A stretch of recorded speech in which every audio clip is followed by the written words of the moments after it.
জোটের নামকরণ করেও কেন জোট থেকে সরে দাঁড়ালেন মমতা? জোটের হাত ছাড়ার নেপথ্যে অধীর ফ্যাক্টর। মুখ্যমন্ত্রীকে খোলা প্রশ্ন কংগ্রেসের। অধীর চৌধুরীর মুখে ফের তৃণমূল বিজেপি আঁতাতে চাঞ্চল্যকর অভিযোগ। ডাকাবুকো অধীর বলেন, বহরমপুরে হারলে রাজনীতি থেকে ছুটি নিয়ে নেব। বাংলায় জেনে রাখবেন, কংগ্রেস সিপিএম বিজেপি ভাই ভাই লড়ছে, তাই একসাথে আমরা লড়ছি একা বিজেপির সাথে। দিল্লিতে সরকার গড়ব আমরা, তখন আমরা মনে রাখবো যে আমরা ইন্ডিয়া জোটকে সাপোর্ট করব, বাংলায় নয়।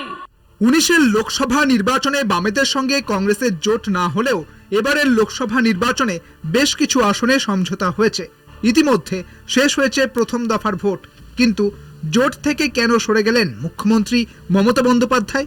প্রশ্ন তুললেন অধীর বিমানেরা।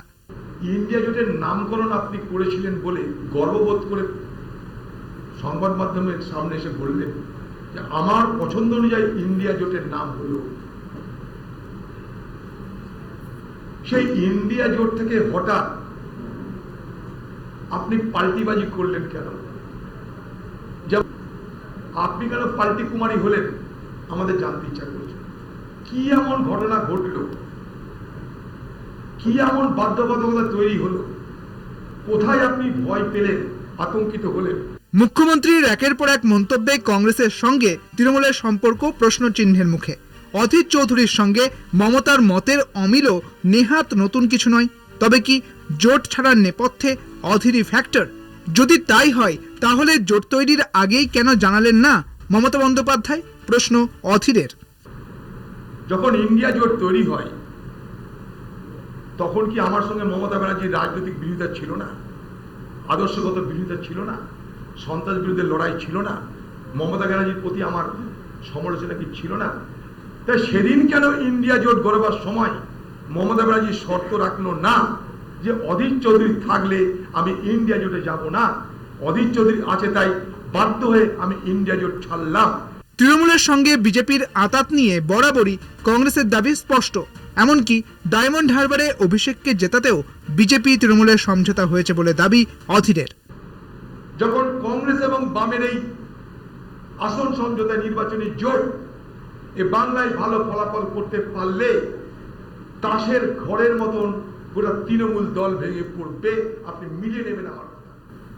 সেই দিন দিদিকে বাঁচার জন্য, দিদিকে মুখ্যমন্ত্রী থাকার জন্য তৃণমূলের যা কিছু অবশিষ্ট বিজেপির সঙ্গে আঘাত করে নীতিশ কুমারের মতন এ বাংলায় দিদির সঙ্গে বিজেপির জোট হয়ে না সরকার গঠিত হয়, অবাক হবেন না? সম্প্রতি নিজের গড়েই বারবার বিক্ষোভের মুখে পড়েছেন অধীর রঞ্জন চৌধুরী। জানিয়ে বঙ্গ রাজনীতিতে আলোচনা তুঙ্গে। রবিবার এই নিয়ে মুখ খুললেন বহরমপুরের কংগ্রেস প্রার্থী। অধীর চৌধুরীর গড় নড়বড় হলে অধীর চৌধুরী বিক্ষোভ দেখাতো, তো উল্টো কেস হয়ে যাচ্ছে। অধীর চৌধুরীকে বিক্ষোভ দেখানো মানেটা কি?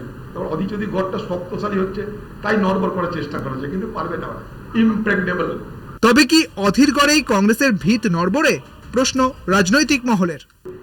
একটা বুথ মিন্স একটা বুথ যদি তৃণমূল দখল করে দেখাতে পারে মুর্শিদাবাদে, আমি রাজনীতি করা ছেড়ে দেবো, কথা দিলাম, রাজনীতি করা ছেড়ে দেবো। মমতার জোট ভাঙার নেপথ্যে আরো অনেক কারণ দেখছে কংগ্রেস।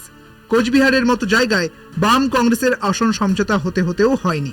বিমান বসুর অনুরোধ উড়িয়ে দিয়ে কোচবিহার থেকে প্রার্থী প্রত্যাহার করেনি কংগ্রেস।